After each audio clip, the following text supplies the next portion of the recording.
ஜால் டைம்ஸை like பண்ணுங்கள், share பண்ணுங்கள், subscribe பண்ணுங்கள் மறக்காமல்.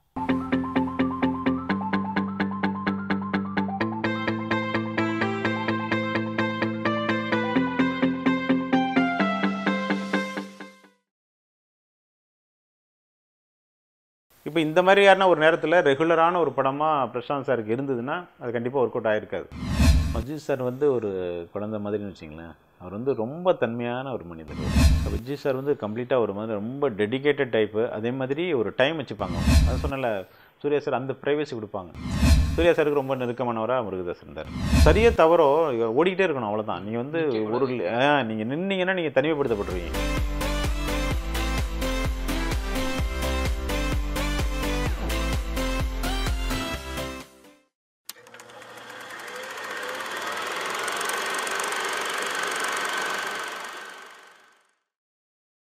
Welcome to Jaal times.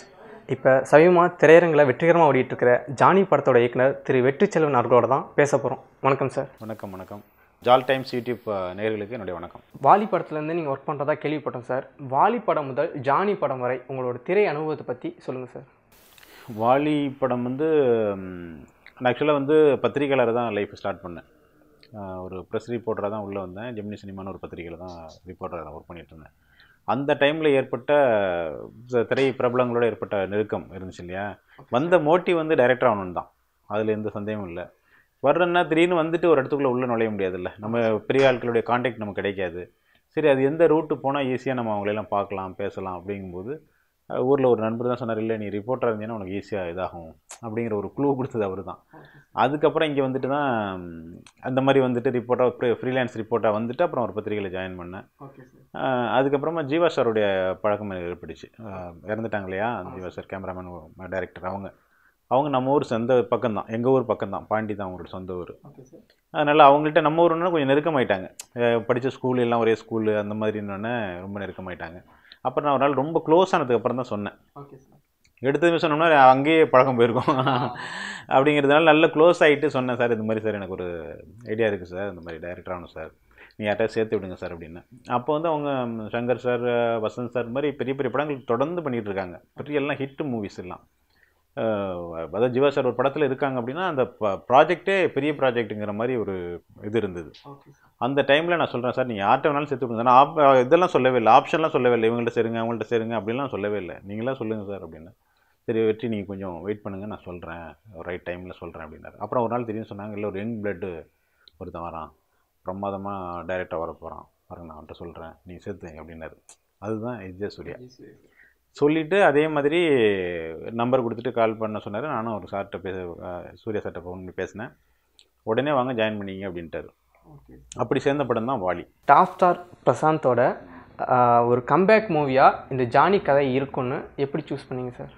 என்னென்னா, அதான் ரெகுலராக ஒரு ஹீரோ பண்ணிகிட்டு இருக்க ஒரு ஹீரோ அவங்க ஒரு பேட்டர்னில் தான் போயிட்டுருப்பாங்க. ஆமாம் சார். அவங்களுக்குன்னு ஒரு பேட்டர்ன் பிடிச்சி அப்படியே ட்ராவல் பண்ணிட்டு. ஆமாம், அந்த பேட்டர்ன் சேஞ்ச் பண்ணி யாரும் தயங்குவாங்க. அதுலேருந்து அவங்களும் வெளில வரதுக்குமே மைண்ட் செட் வந்து அவ்வளோ ஈஸியாக இடம் கொடுக்காது. ஆமாம் சார். ரசிகர்களும் அதுலேருந்து பார்க்க விரும்ப மாட்டாங்க. ரெண்டு சைட்லையுமே இந்த பிரச்சனைகள் இருக்குது. ஆமாம், அதை நீங்கள் வந்து பிரேக் பண்ணிங்கன்னா தான் அது ஒரு டாக்கபிள் மூவியாக வெளியே வரும். ஆமாம், அது வந்து அந்த ஆக்டரும் அதுக்கு முழு பொறுப்பு.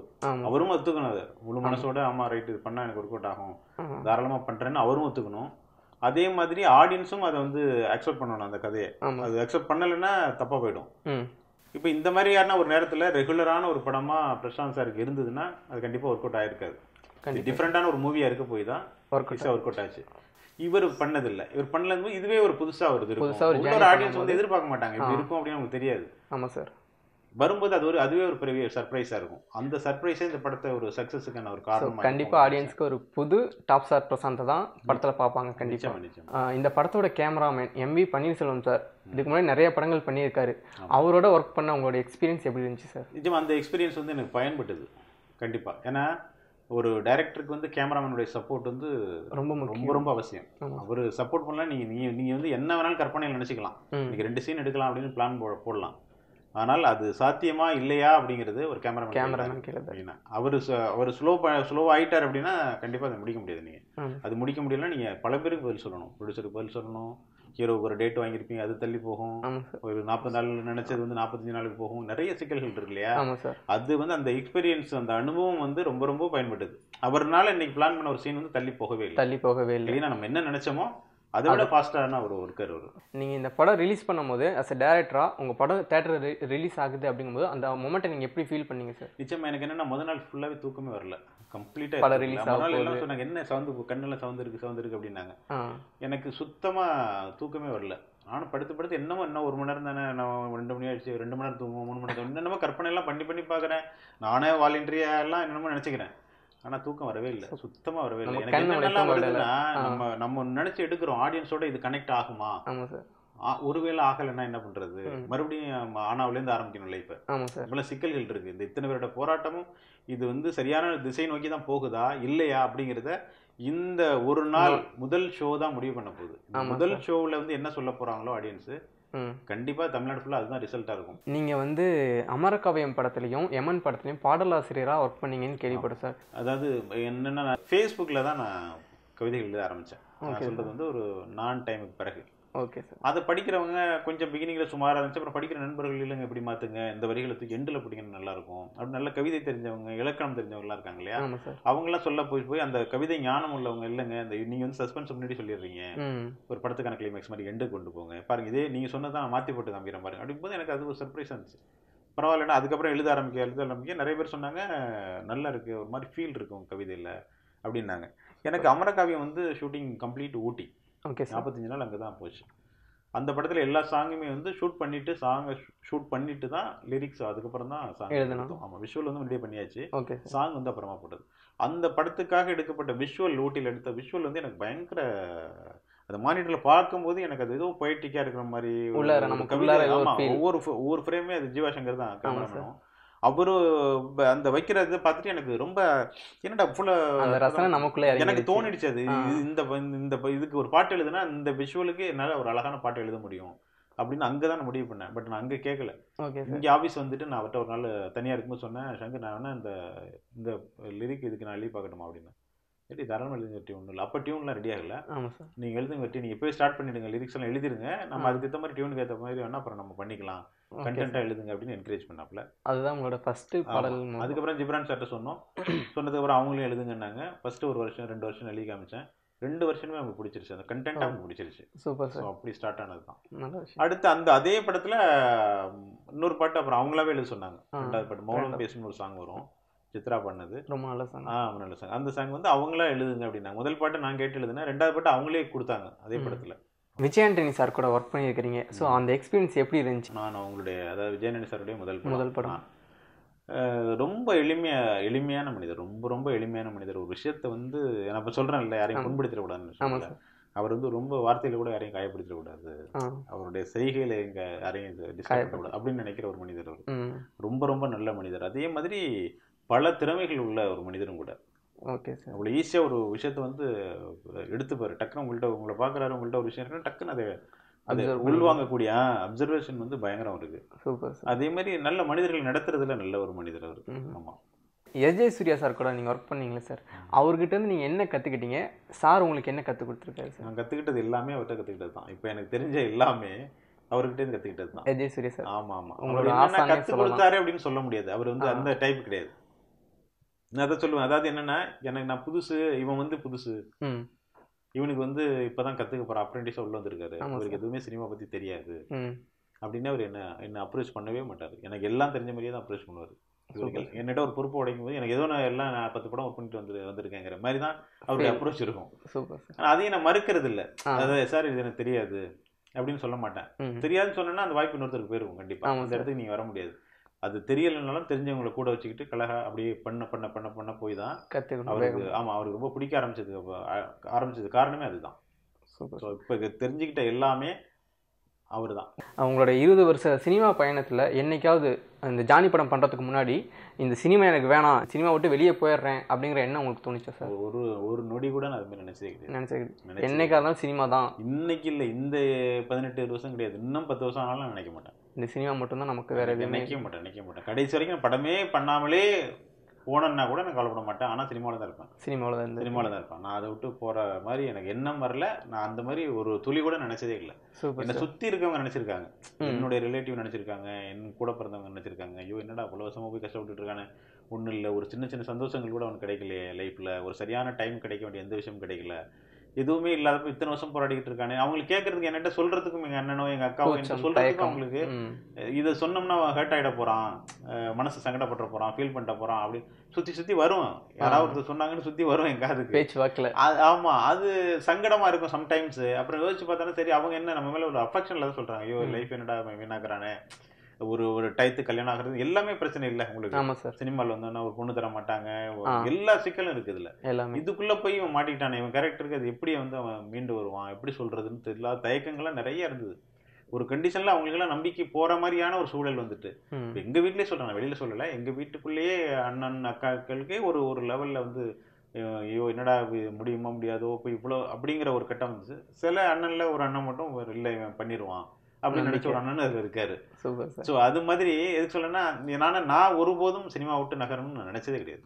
ஏன்னா எனக்கு தெரியும், நானும் இல்லை நீங்களோ யாரோ எந்த ஜாப்ல உள்ளவங்களோ ஒரு விஷயத்த உண்மையாவே நீங்க நினைச்சீங்கன்னா கண்டிப்பா அது நம்ம உங்களால பண்ண முடியும்னு நீங்க நம்பினீங்கன்னா, நீங்க யார் சொல்றதையும் நீங்க ஆதரவு கூடாது. உங்களுடைய உள்ளுணர்வு இது சரிதான் நீ போற பாதை அப்படின்னு சொன்னிச்சுன்னா அதை கண்டிப்பா என்னைக்கு ஒரு நாள் அந்த இடத்த அடைஞ்சிருவீங்க.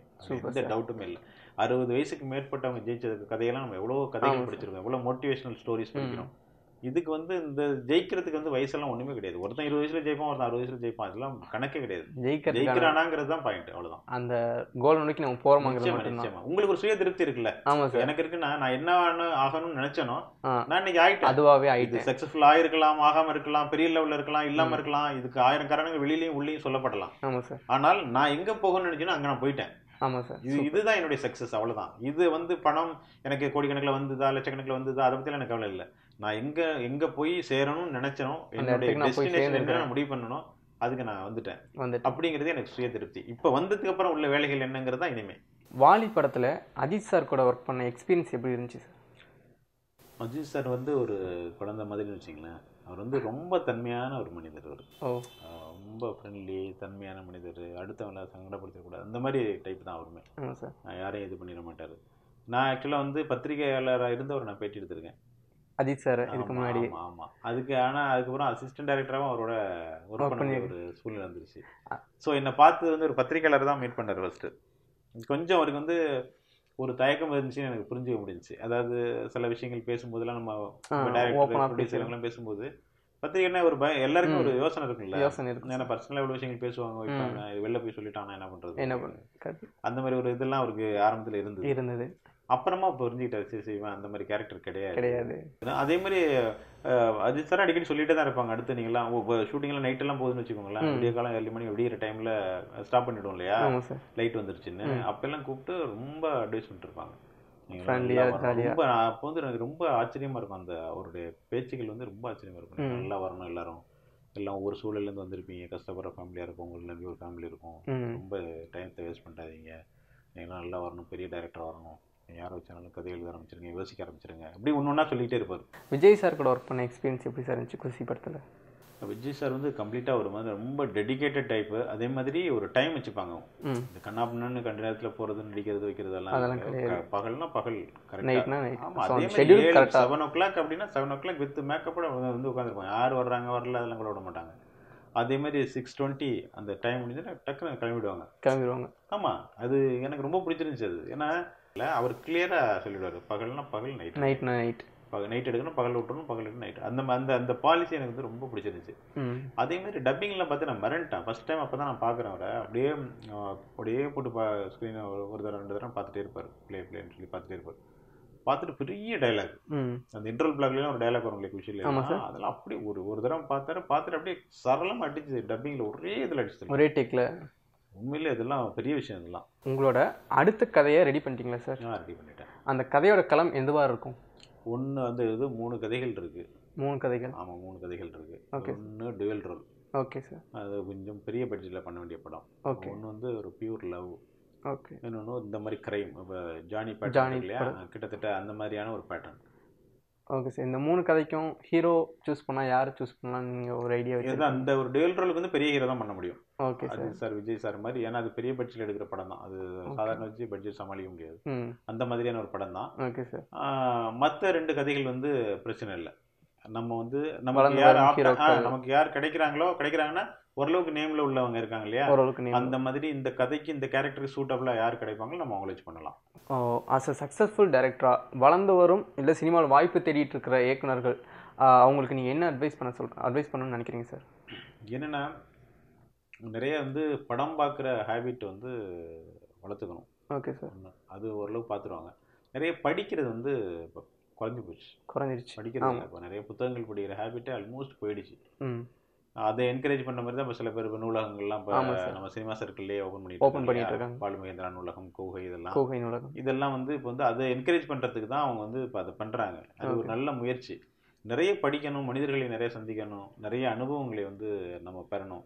கண்டிப்பாக அது இருந்தால் தான் வந்து நீங்கள் சினிமாவில் வந்து சக்ஸஸ்ஃபுல்லாக வர முடியும். கண்டிப்பாக நிறைய கவனித்தல் வந்து அவசியப்படுது. ஒவ்வொரு மனிதனுடைய வாழ்க்கையும் நீங்கள் கூட இருந்து பார்க்கணும். நிறைய பயோகிராஃபி அந்த மாதிரிலாம் படிக்கும்போது இன்னொரு மனிதர்களுடைய வாழ்க்கை உங்களுக்கு புரிய ஆரம்பிக்குது இல்லையா? ஆமாம் சார். இது வந்து கண்டிப்பாக அவசியப்படுது. உதவி இயக்குனராக இருக்கும்போது முதல் முறையாக ஒரு ஹீரோ கிட்ட போய் இந்த டைலாக் தான் நான் சொன்னேன், அந்த மூமெண்ட் அதை நீங்கள் எப்படி ஃபீல் பண்ணீங்க? அந்த இடம் அவருக்கு டைலாக் நான் சொல்லி கொடுத்துருக்கிறேன் அப்படின்னு நினைக்கும் போது. அஜித் சாரோட தான் அந்த முதல் அனுபவம் வாலி படத்தில் தான். அது சொன்னல, சூர்யா சார் அந்த ப்ரைவசி கொடுப்பாங்க. இவன் புதுசாக வந்திருக்கான், அப்ரெண்டிஸ் வந்திருக்கான், அப்படின்லாம் யோசிக்காம இல்லவே மாட்டாங்க. அதெல்லாம் போங்க எடுங்க போய் சொல்லிக் கொடுங்க அப்படிம்பாங்க. நமக்கு தான் பதட்டமாக இருக்கும். ஐயோ ஏன்னா பெரிய ஹீரோ திடீர்னு போகிறோம். ஏன்னா நமக்கு சினிமாவுடைய அந்த இது தெரியாது இல்லை, ஒருத்தர் எப்படி அப்ரோச் பண்ணணும், அவங்களுக்கு எது பிடிக்கும் எது பிடிக்காது, நம்ம இப்படி சொன்னோம்னா அவங்கள இது பண்ணிப்பாங்களா, அதெல்லாம் ஒரு பயம் நமக்கு ஆட்டோமேட்டிக்காக இருக்கும் இல்லையா? அதெல்லாம் போங்க அதெல்லாம் சொல்லிக் கொடுங்க அப்படிம்பாங்க. அந்த மாதிரி ஒரு ஃப்ரீடம் இருந்தால் தான் அவங்களுக்கு சொன்னது தான். Super sir. டீசர் ரிலீஸ் பண்ணுறதுக்கு முன்னாடி மெசேஜ் ஏஆர் முருகதாஸ் சாருக்கு அனுப்புறேன்னு சொன்னீங்க. ஸோ உங்களுக்கும் ஏஆர் முருகதாஸுக்கும் இடையான நட்பு உறவு எந்த மாதிரி சார்? எப்போது வந்து இந்த நட்பு உறவு இருக்குது? இது வந்து எஸ் சூர்யா சார் மூலமாக தான் எனக்கு ஒரு பழக்கமானார். வாலி பண்ணிகிட்டு இருக்கும்போது ஏதாவது கதையில் நம்ம ஏதாவது சொல்லி பார்க்கணும் ஒருத்தட்ட.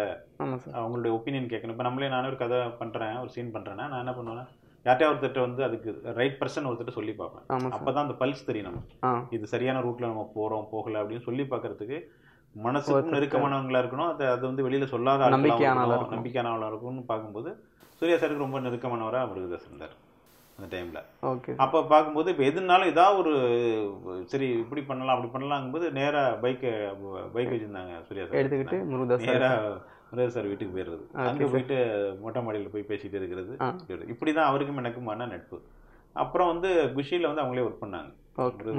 ஆமா வந்து ஒர்க் பண்ணாங்க. அப்ப நம்ம எல்லாருக்குமான ஒரு நட்பு இருக்கு இல்லையா, ரொம்ப க்ளோஸ். ஆமா, ஒரு இயக்குநர்கள் குழுவோட உள்ள ஒரு இணைப்பு இருக்குல்ல, அதோட வழக்கம் உள்ளது. ஒரு ஒன்னா டிராவல் பண்றது, போறது வர்றது, பேசுறது எல்லாமே இருந்தது. அதுக்கப்புறம் அதே இதுல வந்து எண்டில் வந்து அவங்க ஒரு படம் கிடைச்சிச்சு சார் வச்சு. சூர்யா சார் தான் கதை சொல்றதுக்கும் சொல்லியிருந்தாங்க. அதுலேருந்து அப்படி அவங்களுடைய டேக் ஆஃப் ஆகிட்டீங்க. நீங்கள் பத்திரிக்கையில் ஒர்க் பண்ணும் போது உங்கள் கூட ஒர்க் பண்ண சக நண்பர்கள் வந்து இப்போ இந்த படம் ஜானி படம் பார்த்துட்டாங்களா சார்? பார்த்துட்டாங்க. அவங்க பார்த்துட்டு உங்களுக்கு என்ன ஃபீட்பேக் கொடுத்தாங்க? அவங்க இப்போ தினத்தந்தியில் இப்போ கங்காதரன் இருக்காங்க, அவங்க வந்து அப்போ மாலைமலையில் இருந்தாங்க. Okay sir. ஜெமினி சினிமாவில் இருக்கும்போது ஓகே அவங்க பார்த்தாங்க. இன்னும் தினகரனில் இருக்கவர், நிறைய பத்திரிகைகளில் இருக்கிற நண்பர்கள் வந்து கிட்டத்தட்ட ஒரு 15-20 நண்பர்கள். இப்போ ஜூனியர் விடனில் தமிழ் மகன் இருக்கார் பொறுப்பாசிரியர், அவர். Okay sir. நிறைய நண்பர்கள் அப்போ ஒரு என்னோட ஒர்க் பண்ண நண்பர்கள் வந்து இப்போ எல்லாம் பெரிய பெரிய பத்திரிகையில் மீடியாவில் இருக்காங்க. ஓகே. அவங்க எல்லாமே நீங்கள் பார்த்துட்டு அவங்களுக்குலாம் ரொம்ப ரொம்ப சந்தோஷம், அவங்களுக்கு ரொம்ப மகிழ்ச்சி, அவங்களுக்கு ரொம்ப கைகூடுதான் வெற்றி. அம்மளூர் வெற்றிங்கிற பேரில் உங்களை பார்த்துருக்கேன், திடீர்னு இப்படி வந்து என்றீங்க, ரொம்ப ஆச்சரியமாக இருக்குது, சந்தோஷமாக இருக்குது தம்பி அப்படிங்கிற மாதிரி. ஆமாம் ரொம்ப ரொம்ப மகிழ்ச்சி அவங்களுக்கு. Super sir. ஆளாளுக்கு அவங்கவுங்க எப்படி இந்த படத்தை பற்றி எழுதணுமோ என்னை பற்றி எழுதணுமோ அவங்களாம் அவங்க சைட்லேருந்து மேக்ஸிமம் அவங்களுடைய எஃபர்ட் மேக்ஸிமம் சப்போர்ட் பண்ணி பண்ணியிருக்காங்க. Super sir. படம் பண்ணி முடிச்சிட்டிங்க, சக்ஸஸ் பண்ணி முடிச்சிட்டிங்க. நீங்கள் யாருக்கெல்லாம் தேங்க் பண்ணணும்னு நினைக்கிறீங்க? நிச்சயமாக ஃபஸ்ட்டு தியாகராஜன் சாருக்கு தான் சொல்லணும். ஏன்னா நீங்கள் எத்தனை திறமைகள் இருந்தாலும் ஒருத்தனுடைய கனவு வந்து இப்படி ஆகணும் அப்படிங்கிறது வந்து அதை நிஜமாக்க ஒரு மனிதர், எந்த மனிதர் உங்களுக்கு பயன்படுறாரோ அவருக்கு வந்து கடைசி வரைக்கும் நம்ம நன்றியோடு இருக்கணும் அப்படிங்கிறது தான் நியதி. அந்த வகையில் பார்த்தீங்கன்னா தியாகராஜன் சார் தான் சொல்லணும். Super sir. அவர் தான் வந்து நமக்கு இப்படி வாய்ப்பை கூப்பிட்டு கொடுத்து நீங்கள் படம், ஏன்னா சினிமாவில் வந்து வாய்ப்பு கிடைக்கிறது பெரிய விஷயம். கூப்பிட்டு கொடுக்குறதுங்கிறதெல்லாம் நீங்கள் இன்னைக்கு சினிமாவில் வந்து வாய்ப்பே இல்லை, சான்ஸ் இல்லை, ரொம்ப கம்மி. அந்த மாதிரி நடக்கும். அந்த சான்ஸ் வந்து அவர் கொடுத்துருக்காரு அப்படின்னா நம்ம ஒரு காலம் முழுவதும் அவருக்கு நன்றி கடன் பட்டிருக்கேன். அதே மாதிரி பிரசாந்த் சார் எந்த ஒரு இவ்வளோ படங்கள் நடித்ததுக்கு பிறகும் எந்த ஒரு டார்ச்சரும் இல்லாமல் பிரச்சனை கொடுக்காம கரெக்டாக ஒரு டைரக்டர் என்ன நினைக்கிறாரோ அவருக்கு உண்டான விஷயங்களில் நம்ம எந்த தலையிடும் இருக்கக்கூடாது தெளிவா ஒரு சஜஷன் சொன்னா கூட ஒரு பொலைட்டாக சொல்றது எடுத்துக்கிறதுங்கிற விஷயம் இருக்குல்ல, அதெல்லாம் தான் எனக்கு ரொம்ப பிடிச்ச விஷயம். அதே மாதிரி ஆனந்தராஜ் சாராக இருக்கட்டும், அசுதோஷ் ராணா, சயாஜி ஷிண்டே, கலைராணி, இந்த மாதிரி எல்லாமே ஜெயக்குமார், இந்த மாதிரி எக்ஸ்பீரியன்ஸ் ஆர்டிஸ்ட் நிறைய பேர் இருந்தாங்க. எல்லாருமே அவங்களுடைய பிரபு சார், இவங்க எல்லாமே இவ்வளோ எக்ஸ்பீரியன்ஸ் வந்ததுக்கு பிறகும் ஒரு புது டைரக்டருக்கு இவ்வளோ சப்போர்ட்டுங்கிறதுலாம் வந்து ரொம்ப ரொம்ப டோட்டல் டெக்னிக்கல் டீமே உங்களுக்கு ஃபுல் சப்போர்ட்டிவ் வந்திருக்காங்க. அதே மாதிரி டெக்னிக்கல் சைட்லேயும் க்ரூவும் பார்த்தீங்கன்னா எடிட்டர் சிவசரவணன் இருக்காரு. தமிழ் ஃபிலிம் இண்டஸ்ட்ரியில் ட்ரெய்லர் டீசர் இதில் வந்து அவர் தான் லீடிங்கில் இருக்காரு. ஓகே, வெற்றிமாறன் சார் படத்தோட எல்லா படமும் அவர் தான். Super sir. அதே மாதிரி பாலா சார் படங்கள், ஒரு உதயநிதி ஸ்டாலின் சார் அவங்களுடைய படங்கள் ரெகுலராக பண்ணிட்டு இருக்காங்க. ஸோ இவ்வளோ படங்கள் பண்ணிட்டு இருக்க ஒருத்தர் இந்த படத்துக்கு நான் பண்ணும்போது சரி எடிட்டிங் வந்து கம்ப்ளீட்டாக அந்த படமே வந்து ஒரு டீசர் ட்ரெய்லர் மாதிரி இருக்கணும் அப்படி தான் நான் முடிவு பண்ணேன். உண்மையிலே அவர் ஏன் சூஸ் பண்ணேன் அப்படிங்கிறதுக்கு அவர் தான் வேணும்னு நான் சொன்னதுக்கு காரணம் வந்து இந்த படத்தையே ஒரு ட்ரெய்லர் டீசர் மாதிரி தான் கட் பண்ணணும், அந்த ஃபாஸ்ட் இருக்கணும் அப்படின்னு சொன்னேன். நீங்க படம் பார்க்குறவங்க எல்லாம் ஃபாஸ்ட்டாக இருக்கு அப்படின்னு சொல்றது காரணம், முக்கிய காரணமா அவர் சிவசரவணன். அவருடைய எடிட்டிங் வந்து ஒரு பெரிய பலம். அதே மாதிரி எம்இ பன்னீர்செல்வம் சார் உங்களுக்கு சொல்லியிருக்கேன், அவரை பற்றி நிறைய சொல்லிட்டேன். ஆர்ட் டைரக்டர் மிலன், அவர் பெரிய ஆர்ட் டைரக்டர் தமிழ்ல. இன்னைக்கு அஜித் சாரோடைய கடந்த 4 படங்கள் அவர் தான், இப்போ விஸ்வாசம் உட்பட. அதே மாதிரி ரோமியோ ஜூலியட் மாதிரி, அதாவது அந்த ஆர்ட் டைரக்ஷனே நம்பி இருக்கிற, ஆர்ட் டைரக்ஷனுக்கு முக்கியத்துவம் கொடுக்குற படங்கள் இருக்கு இல்லையா, அதெல்லாம் பண்ணிட்டு இருக்க ஒரு பெரிய ஆர்ட் டைரக்டர். அவரு நம்ம படத்துக்கு கிடைச்சது மிகப்பெரிய. அது மாதிரி சுப்ரீம் சுந்தர் ஃபைட் மாஸ்டர், அவர் இன்னும் பெரிய பெரிய படங்கள் மலையாளத்திலும் சரி தமிழ்லையும் சரி பெரிய படங்கள் பண்ணிட்டு இருக்காரு. ஒன் டே ஃபைட்ல எடுக்கிறதுல பெரிய அவருடைய சப்போர்ட். அதே மாதிரி மியூசிக் வந்து ரஞ்சன் துரைராஜன் ஃபர்ஸ்ட் படம்.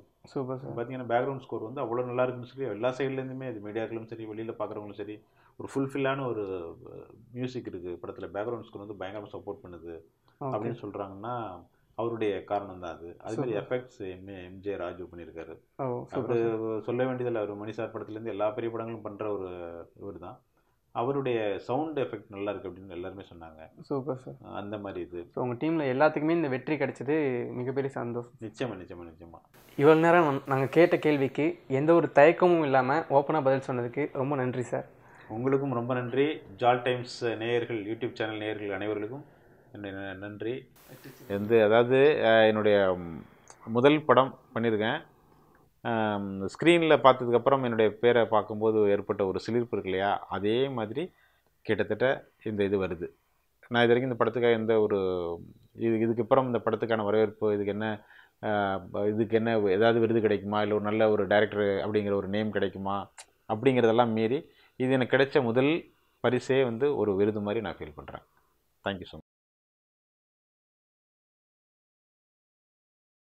மறக்காம சர்ப்ரைஸ் பண்ணுங்க.